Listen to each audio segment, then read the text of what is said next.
everyone. I want to welcome you to another episode of On Wednesday We Wear Pink. I am Tierra-Elise, the owner of Inspire, Engage, and Educate, and a very proud, thriving breast cancer survivor.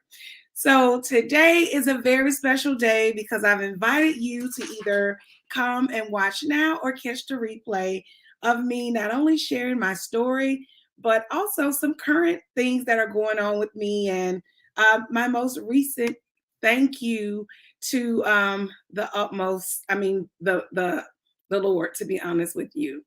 So, those of you who may know me or seen me, you know that I love to inspire people. I love to inspire everyone with my story, with my purpose, and also just to remind you that it doesn't take a health scare for you to truly walk into your purpose and go completely full throttle towards your goals. So, again, I am Tierra Reed, the owner of Inspire, Engage, and Educate. And I've been an educator for over 23 years and also an entrepreneur for about 10 to 12 years. But one of the things that I love to do in October is I love to spread awareness. And the reason why is because when I was battling my thoughts of fear, there was no one or nothing that I knew that I could just click on and watch a video to be inspired or to understand what I was actually going through and those thoughts, how to actually handle them, and to approach it with my family. So, just to kind of let you know a little bit about my story, it began in 2016, where I did not find, I mean, I found a lump. I did not have my lump in my right breast found by the doctor. And what was interesting about that at the time, I was beneath the age where you were supposed to get that routine mammogram. I was actually 35 at the time. And I remember feeling my right breast and I found a lump. Well, like many of us who are single parents, the first thing that you think about is your family. You think about your children. You think about those that love you and the fear that they will have once you utter the words of you found something in your breast or some abnormality, something that's abnormal. And that is what I actually went through the night that I found the lump. And I am the type of person that I am definitive when I make a decision. So it was December 1st, and we all know what happens in December. It's Christmas. So I am a proud mom of a 16-year-old now, but she was 10 at the time. And I didn't want whatever the lump that was growing in me to, if it was cancerous, I didn't want it to be synonymous with Christmas. So I made a very gutsy decision to keep a secret. And I wanted to keep the secret from those that loved me the most because in my mind, and to be honest, it was actualized. Those were the ones that were really going to, take it very seriously and, maybe not have the most optimistic viewpoint that I needed at that time. I wanted to bear down and just get my faith together to ensure that I was where I needed to be when it came down to if it was cancer, what my plan was going to be, what were my options, as well as how would I go about living my life with my daughter, knowing that I have to actually combat cancer. So fast forward, I go through the holiday, I keep my promise, and I go through the process of finding out. But by that time, I began to share with my daughter that I found something. I actually even let her touch it. And I began to talk to her about what it felt like. What did she think it was? We even did research together because at that time she was in the fourth grade. So I wanted her to just really be in the moment with me. And I'll never forget, I went in January 5th and had a biopsy. And during that time, I was just at the point where, look, I've been knowing about this for a month. I want to know what it is. Well, the doctor, told me, or it was the surgical oncologist, Dr. Burns, who ended up doing my lumpectomy and who I still see once a year. He told me, he said, well, it couldn't be a fibroid. Maybe it's cyst, I don't know. But if it's cancer, it may be stage 2. So from those 3 options, I began to do my research and wait for a response. Well, I'm thinking, no news is good news. And the same day that I said no news is good news was the day that I got the news.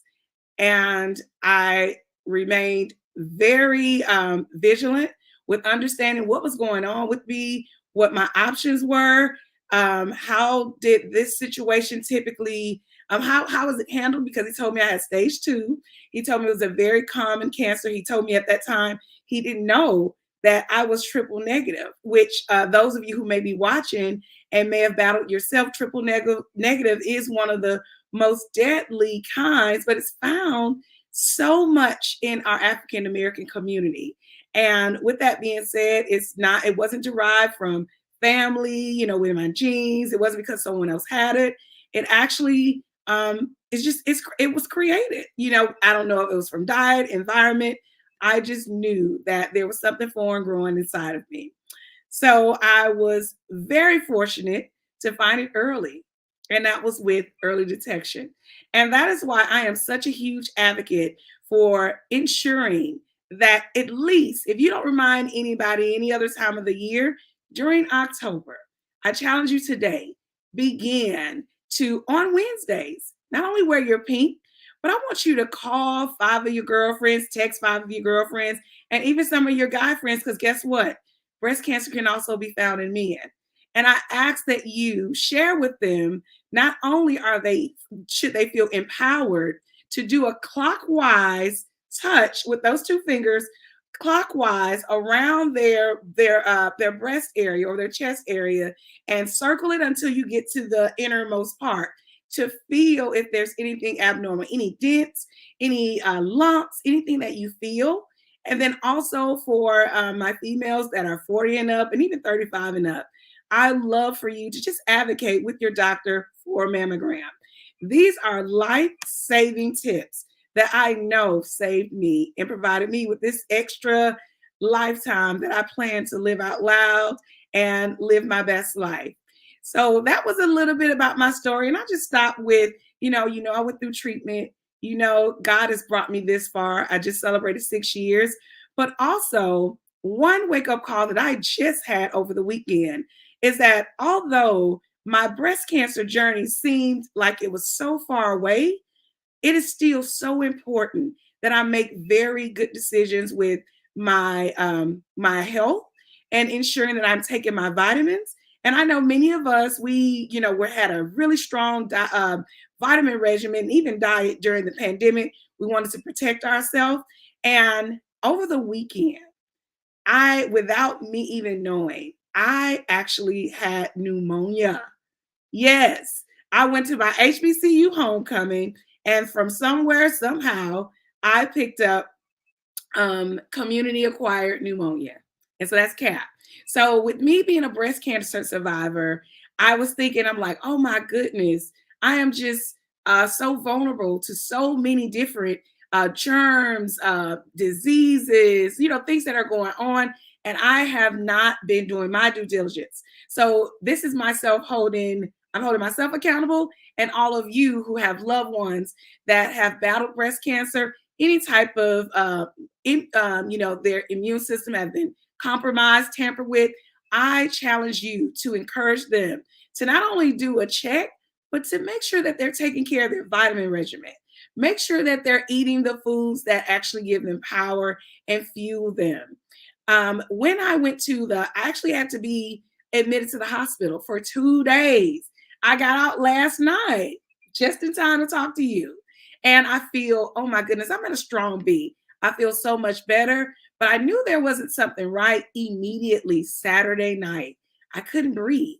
And because I've had pneumonia before, I immediately knew that there was something going on with my lungs. I went to the urgent care. From the urgent care to the emergency room.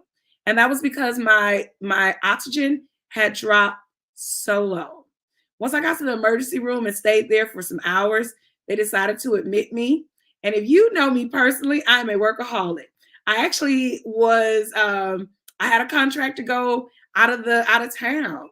And I immediately told the doctor, well, you know what? Can we do this outpatient? And my mom reminded me, you're not great by mistake. How can you continue being that way if you don't take time for yourself? So that was my wake up call this weekend in my hospital stay, battling pneumonia, making sure that my nutritional health is where it needs to be to make sure I'm strengthening my immune system. I had several nutrients like my potassium, my iron, so many things were low. And that made me even more vulnerable to actually having pneumonia. So with On Wednesday we wear pink, I want to empower you.